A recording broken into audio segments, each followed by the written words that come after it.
Jackie Cinemas. Unbiased cinema review. Jackie cinemas நேயர்களுக்கு வணக்கம். நான் உங்கள் ஜாக்கி சேகர். இந்த எபிசோட் மெஹந்தி சர்க்கஸ் திரைப்படத்துடைய வீடியோ விமர்சனத்தை இந்த எபிசோடில் பார்க்க போகின்றோம். அதற்கு முன்பாக இந்த தளத்தை சப்ஸ்கிரைப் பண்ணாதவங்க சப்ஸ்கிரைப் பண்ணுங்கள். Right, mehndi circus. சர்க்கஸ் லைட்ஸ்லாம் வந்து 1990கள் 80கள் இதெல்லாம் வந்து பார்த்திங்கன்னா சர்க்கஸ் வந்துன்னா லைட்லாம் அடிக்கும். நைட்டு வந்து அந்த லைட்டு வந்து அடிக்கிறதுக்காகவே வீட்டு வாசலில் நின்று 7 மணிக்கு மேலே காத்து கிடந்த நாட்கள்லாம் ஞாபகத்து வருது இந்த சர்க்கஸ்ன்றப்ப. மிக பிரம்மாண்ட பெருநகரங்களில் போடக்கூடிய சர்க்கஸில் அந்த பைக் வந்து இந்த கூண்டில் ஓட்டுறது, பார் விளையாடுவாங்க, அந்த மாதிரி மிகப்பெரிய கூடாரம் அமைச்சு பண்ணுவாங்க. ஆனால் எளிய கிராமப்புறங்களில் சின்னதாக வந்து ஒரு சர்க்கஸ் வச்சு நான் இப்போ இந்த கரடி குதிரை இதெல்லாம் கூப்பிட்டு வந்துட்டு சின்னதாக வச்சுருப்பாங்க. அதில் வந்து தனி மனிதர்களுடைய திறமைகளை வெளிப்படுத்தக்கூடிய இடமா இருக்கும். ஏன்னா சின்ன இடம் இல்லையா, அந்த மாதிரி சர்க்கஸ். இந்த மெஹந்தி சர்க்கஸ் அந்த மாதிரியாக கிராமப்புறங்களில் நடக்கக்கூடிய ஒரு சர்க்கஸ் மையமாக வச்சு எடுக்கப்பட்ட ஒரு திரைப்படம் தான் இது. ஆக்சுவலாக இந்த படம் வந்து எதை வலியுறுத்துது அப்படின்னா, மனதளவில் ஒருத்தர் புருஷனை ஏற்றுக்கிட்டாலே புருஷன் தான், தாலியெல்லாம் கட்டணும் கூட படுக்கணும்னு அவசியம் கிடையாது. மனதளவில் புருஷனை ஏற்றுக்கிட்டாலே அவன் தான் புருஷன். நாட்டில் எவ்வளோ பேர் ஒரு காலிக்கிறான், எவ்வளோ பொண்ணு ஒரு காலிக்குது. ஆனால் வந்து கௌரவம் கருதி, ஜாதி கருதி, சொத்து கருதி எல்லாம் வந்து என்ன சொல்கிறாங்க, மாற்றி கல்யாணம் பண்ணி வச்சுடுறாங்க.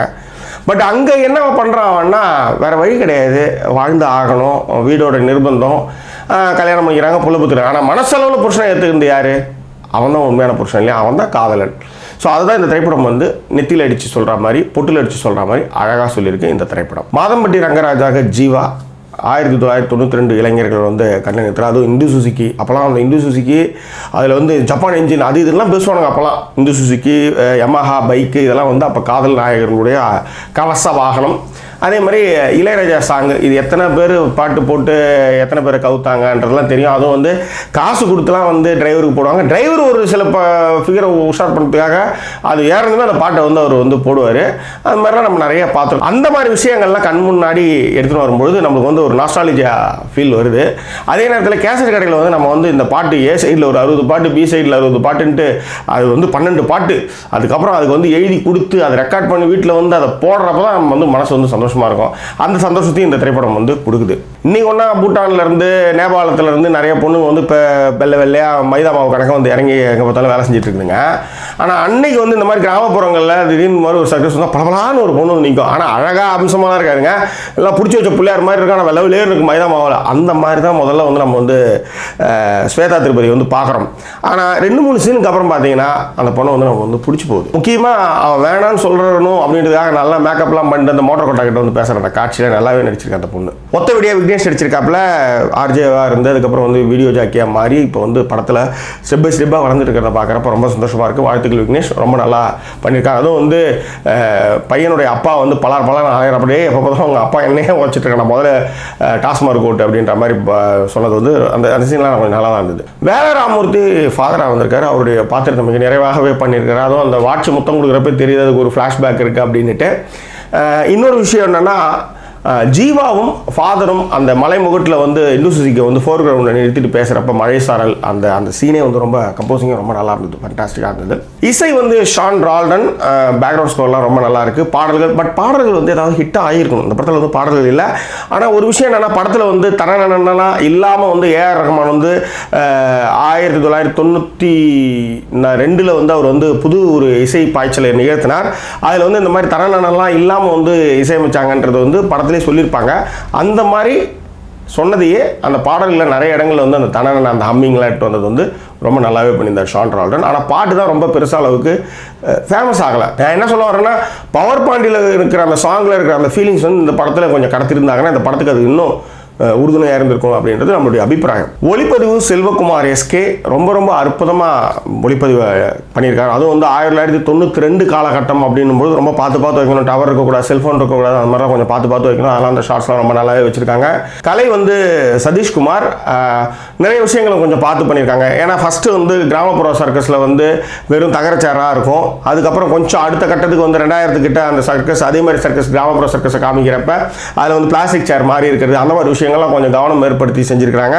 அதுக்கு கலை இயக்குனருக்கு நம்மளுடைய பாராட்டுகளை தெரிவிச்சுக்குவோம். கதை வசனத்தை ராஜமுருகன் எழுதியிருக்கின்றார். இந்த திரைப்படத்தை வந்து சரவண ராஜேந்திரன் எழுதி இயக்கியிருக்கின்றார். ராஜமுருகனுடைய அண்ணன். ஒரு முதல் படத்தை வந்து எடுத்திருக்காங்க அப்படின்ற ஒரு ஃபீல் இல்லாத அளவுக்கு எடுத்திருந்தாலும் முதல்ல வர்ற அந்த காதல் காட்சிகள் எதுவுமே மனசில் வந்து பெருசாக வந்து தைக்கலை.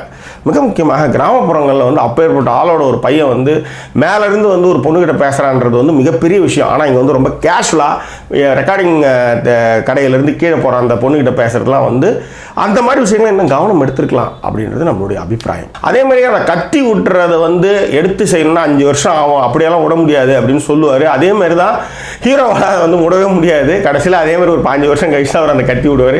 கடைசியில் அந்த பெரியவர் சொன்னது தான் நடந்தது. ஆக அவன் எது சொன்னா, நீ எதிர்க்க வந்து உனக்கு நீ நேசிக்கிற பொண்ணு தான் உன்னால் கத்தியால் அடிக்க முடியாதுன்றதான சொன்னவர் தான் நடந்தது. பட் அதை வேற ஏதாவது ஹீரோ பண்ணியிருக்கலாம் மாதிரி காமிச்சிக்கலாம், இல்லை அந்த சீன் வந்து அங்கே எட்டு வராமல் விட்டுருக்கலாம். பட் இருந்தாலும் ஓகே. இந்த திரைப்படத்தினுடைய மிகப்பெரிய பலமாக நான் கருதுவது இந்த திரைப்படத்தினுடைய திரைக்கதை வந்து நான்லீனியரில் வர்றது தான். ஆனால் என்னை பொறுத்தவரையிலும் அந்த பொண்ணுக்கும், அதாவது அந்த மெஹந்தியோட பொண்ணுக்கும் இந்த ஜீவா கேரக்டருக்குமான அந்த பாசப்பிணைப்பில் ஏதாவது ஒரு சில விஷயங்கள் வச்சுருந்தா இன்னும் கொஞ்சம் ஃபீல் குட்டாக போயிருக்கும். பட் ஆனால் கிளைமேக்ஸில் அந்த பேசுகிற அந்த வசனங்கள் வந்து படம் பார்க்குறவங்க மனசில் ஒரு பசுமருத்த ஆணி போல் அது வந்து பதியுது. என்னென்னா மனசில் நினச்சவன் தானே புருஷன் அப்படின்ற அந்த காட்சி வந்து ரொம்ப நல்லா இருக்குது. மற்றபடி இந்த திரைப்படத்தில் நிறைய ப்ரெடிக்டபிளான சீன்ஸும் சரி, கதையும் சரி ப்ரெடிக்டபிள் தான். இது நிறைய கதைகளை நம்ம வந்து பார்த்துருக்கோம்.